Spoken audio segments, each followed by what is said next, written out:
2026 BPL খেলতে বাংলাদেশে আসছেন সাকিব আল হাসান। বিস্তারিত থাকছে ভিডিওতে।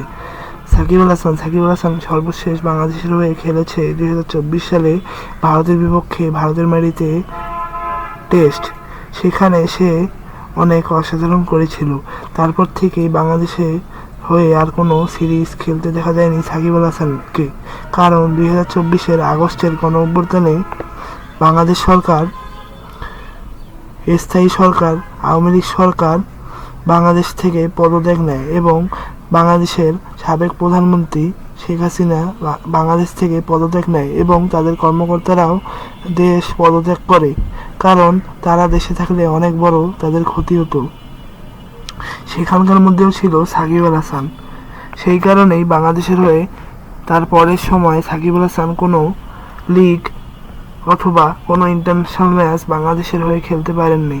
তবে এবার শোনা যাচ্ছে যে 2026 বিপিএলে বাংলাদেশ প্রিমিয়ার লিগে খেলতে যাচ্ছে সাকিব আল হাসান।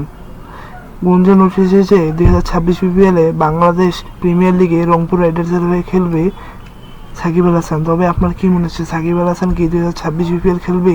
এই বিষয়টি বেশি বেশি করে আমাদের কমেন্ট বক্সে কমেন্ট করবেন এবং ভিডিওতে বেশি বেশি করে লাইক করবেন। সবাইকে ধন্যবাদ। আসসালামু আলাইকুম।